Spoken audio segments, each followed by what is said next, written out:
நம்மளோட சர்க்கரை வியாதினால அடுத்து பாதிக்கப்படுறது நம்மளுடைய கண்கள். கட்டுப்படுத்தாத சர்க்கரை வியாதினால பாதிக்கிற கண்களுக்கு ஒரு பேர் சொல்லுவாங்க டயபெட்டிக் ரெட்டினோபதி. இந்த டயபெட்டிக் ரெட்டினோபதி அப்படின்றது டைப் 1 டயபெட்டிஸுக்கு சர்க்கரை வியாதி ஆரம்பித்த நாள்ல இருந்து சரியா 10 வருஷத்துலேயே அது நடந்துருது.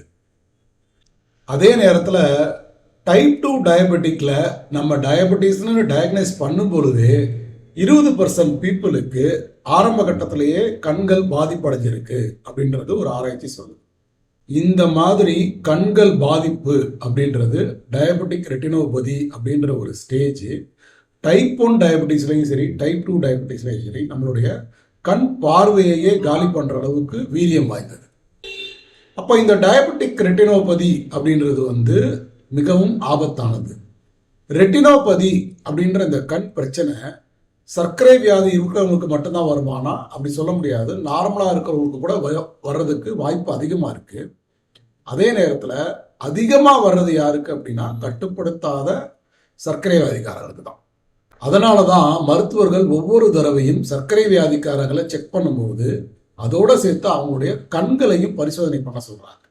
எவ்வளவு சீக்கிரம் இதை டயக்னைஸ் பண்றோமோ அவ்வளவு சீக்கிரம் இதை சரி பண்ண முடியும். அல்லது சின்ன பிரச்சனையை அப்படியே சின்ன லெவல்லையே கண்ட்ரோல் பண்ணிட்டு பெருசா எதுவும் பிரச்சனை வராம பார்த்துக்க முடியும். நம்ம கண்கள்ல இருக்கிற விழித்திரையில இருக்கிற நுண்ணிய ரத்த நாளங்கள்ல ஏற்படுற பாதிப்பு தான் ரெட்டினோபதி.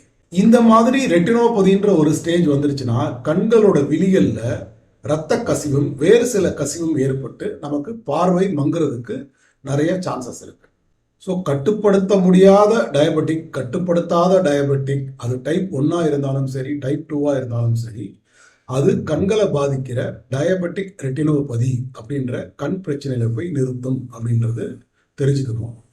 பேலியோ டயட் மூலியமா நம்ம சரியான உணவு முறையை ஃபாலோ பண்ணி நம்மளுடைய சர்க்கரை வியாதியை கட்டுக்குள்ள வச்சுக்கணும்.